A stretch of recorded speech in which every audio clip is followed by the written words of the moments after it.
दिन रात एक करा, रात को जगे, इतने हॉस्पिटलों में लेकर भगे, दिन रात इस व्यक्ति के लिए मैंने एक कर दिया, फिर भी ये बचा नहीं। मुझे पता होता ये नहीं बचना है तो मैं अपना टाइम वेस्ट क्यों करता। मेरी तो सारी सेवा निष्फल हो गई। वो खुद ही कह रहा है। इसका मतलब तुझे फल चाहिए था।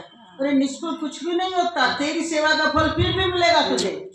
अगर तू सकाम भाव वाला भी है तो उसका भी फल मिलेगा, निष्फल नहीं होता।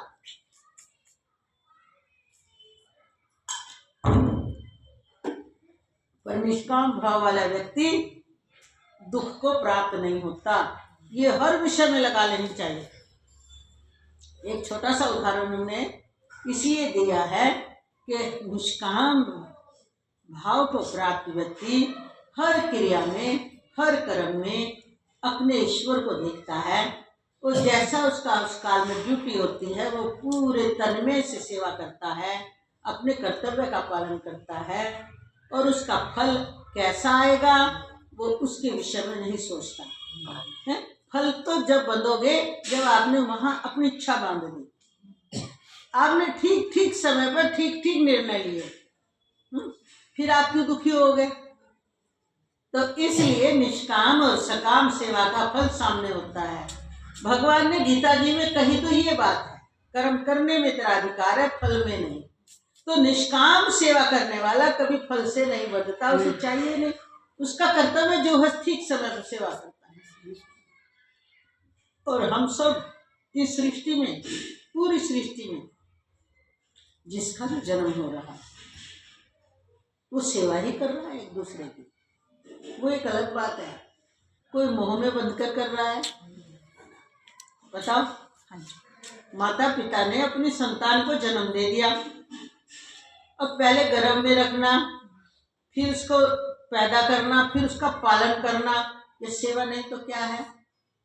सेवा करने में त्याग अपने सुख का करना पड़ता है कि नहीं। बच्चे से लगा लो, आप जब बच्चे की परवरिश करते हो, आप रात की नींद, आप 10 कमाते हो और बच्चा पैदा हो गया, अब उसको भी, अब आप 2 का गुजारा हो रहा था 10 में, अब उस तीसरे को भी ऐड करते हो कि नहीं।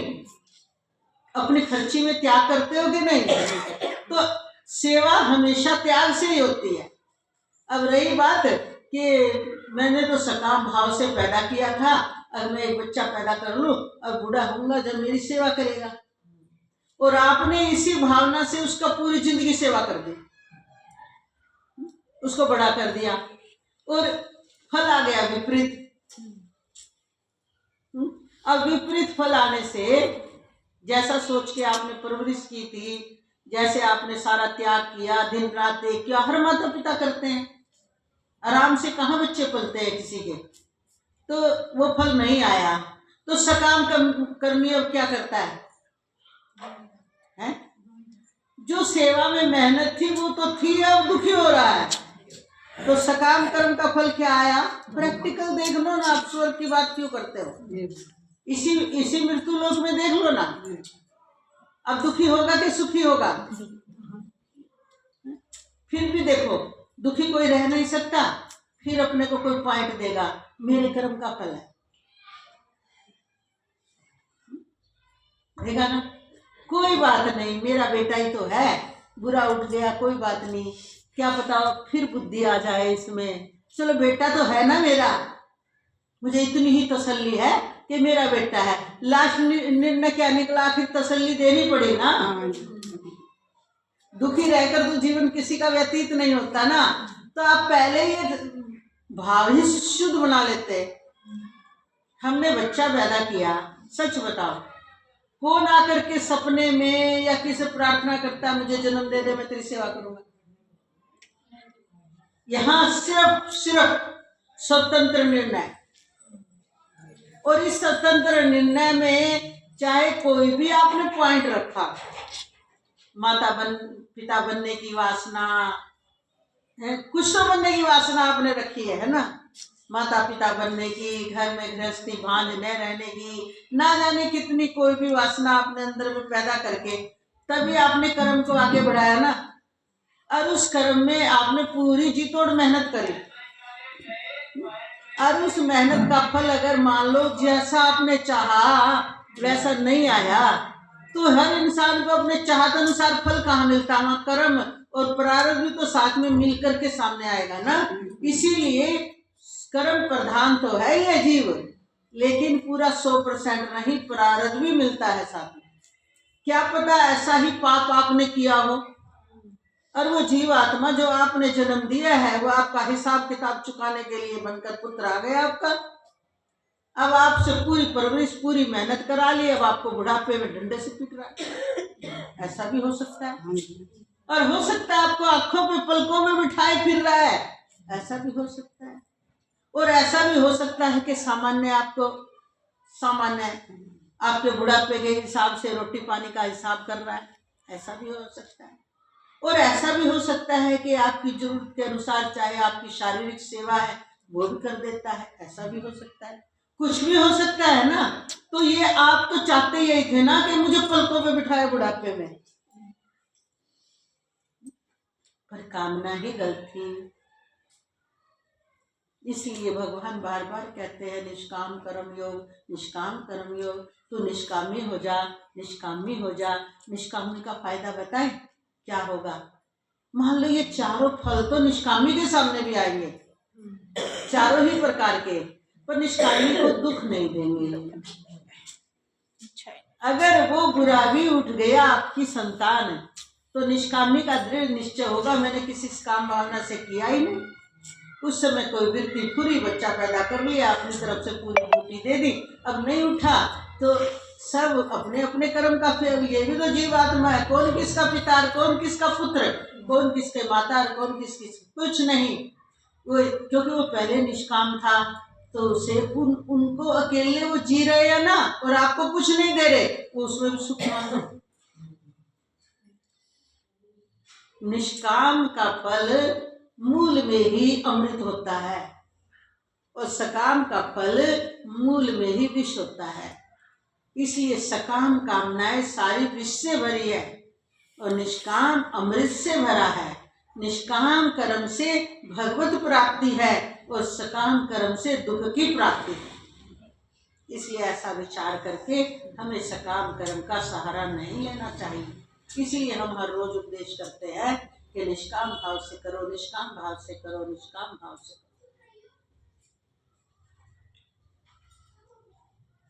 तो इसीलिए भगवान ने निष्काम भाव की महिमा गाई है कि निष्काम भाव से श्रेष्ठ कर्मों का आचरण करने वाले जिन पुरुषों का पाप नष्ट हो गया है वे राग द्वेष जनित द्वंद्व रूप मोह से मुक्त हो जाते हैं और दृढ़ निश्चयी भक्त होते हैं। ऐसे दृढ़ निश्चयी भक्त मुझको सब प्रकार से बचते हैं। सब प्रकार मतलब हर प्रकार, कैसा रिजल्ट आ जाए मुझे देखते हैं, उनका पॉजिटिव पना रहता है। ये कह लो आज के समय में थोड़ा सा इंग्लिश जमाना है ना, पॉजिटिव और नेगेटिव। वो नेगेटिव होते ही नहीं, वो पॉजिटिव रहते हैं हर स्थिति में। पॉजिटिव, जो हो रहा है होने दो, पॉजिटिव। और जगत में अगर आपको सुखी रहना है पॉजिटिव रहो। नेगेटिव से स्वयं दुखी और आपके दुख को कोई बटाने वाला नहीं होगा, और दूसरे के द्वारा जो आपको तिरस्कार मिलेगा वो दुख। इसलिए पॉजिटिव रहो। जो हो रहा है सब अच्छा, प्रभु अपने को सदा मेरे सामने रखना, बस आपको नहीं भूलूं, बस आपको नहीं भूलूं। वो घड़ी दुख रूप होगी मेरे लिए जिस दिन मैं आपको भूलकर संसार के चिंतन में लग जाऊं। प्रार्थना करनी है तो ये कर। जो मेरे शरण होकर जरा और मनन से छूटने के लिए यत्न करते हैं, ये है भगवान की शरणागति। वे पुरुष उस ब्रह्मकोण चैतन्य स्वरूप परमात्मा को, संपूर्ण अध्यात्म को, संपूर्ण कर्म को जानते हैं। तीनों का ही रिजल्ट जानते हैं। ये है अध्यात्म का लक्ष्य, ब्रह्म प्राप्ति। और संपूर्ण कर्म क्या है? संपूर्ण कर्म निष्काम होते ही संपूर्ण कर्म का फल योग है, अमृत है। जो पुरुष अधिभूत और अधिदेव देव के सहित तथा अधियज्ञ के सहित सबका आत्मरूप मुझे अंतकाल में भी जानते हैं, वे युक्त चित्त वाले पुरुष मुझे जानते हैं अर्थात प्राप्त हो जाते हैं। आगे भगवान ने 30वें श्लोक में 7वें अध्याय के क्या कहा, जो पुरुष, पुरुष माने वही जीवात्मा, अधिभूत, अधिदेव और अधियव, स्थूल सूक्ष्म कारण। अधिभूत जो भी कुछ बाहरी रूप से है, अधिदेव जो अंदर हमारे विचारधाराएं हैं, और अधियज्ञ जो हमने उन विचारधाराओं के अनुसार सर्व प्रकार का कर्म करना है, यानी कारण। तो क्या देखते हैं, सबका आत्म रूप मुझे ही देखते हैं। तो उनका ये अधिभूत, अधिदेव और अधियज्ञ क्या हो जाता है, सब का सब भगवान में स्वा होकर के अमृतों की प्राप्ति करा देता है, अलग अलग नहीं रहता। क्योंकि तीन के बिना कारण, कार्य और क्रिया होता नहीं है। स्थूल सूक्ष्म और कारण, शरीर भी हमारा स्थूल सूक्ष्म कारण, और तीनों से परे भूत, भविष्य और वर्तमान, बचपन, जवानी और वृद्धावस्था, जागृत, स्वप्न और सुषुप्ति। तीन में संसार है और तीन में ओतप्रोत रहने वाला, और इन तीनों से परे ग्रस रहने वाला ही वास्तव में आत्मदेव है। उसको जानना ही स्वरूप की प्राप्ति है, उसको जानना ही परमात्म प्राप्ति है, उसी को जानना भगवत प्राप्ति है, उसी को जान जाना ही अमृतों की प्राप्ति है। वे युक्त चित्त वाले, युक्त चित्त वाले क्या, सही सही जानना। मुझे जानते हैं वे पुरुष, युक्त चित्त वाले पुरुष मुझे जानते हैं। जानना माने मुझे प्राप्त होते हैं, यानी एक हो जाते हैं। दूध में दूध मिल गया, आत्मा परमात्मा एक है। जल में जल मिल गया, बर्फ गल गई, जल हो गया, यानी चित्त के विकार, पुण्य और पाप गल गए। अब वो चित्त चैतन्य स्वरूप होकर अनंत में एक हो गया, ऐसा हो जाता है। ओम तस्दिति श्रीमद् भगवद गीता उपनिषद ब्रह्म विद्यायाम योग शास्त्रे श्री कृष्ण अर्जुन संवादे ज्ञान विज्ञान योग नाम 7वां अध्याय। इस प्रकार आपको हमने 7वां अध्याय सुनाया, और कल हम आपको 8वां अध्याय सुनाएंगे। ऐसा जान करके देखो, गीता जी तो आपके पास ही रहती है, और पूरा अर्थ नहीं समझ पाओगे बाहर से, तो अंदर से तो आपको, क्योंकि हमने तो हर तरीके से अपनी जात में ज़्यादा गहरा भी बहुत लेके नहीं गए जो आपकी बिल्कुल ऊपर से उतर जाए।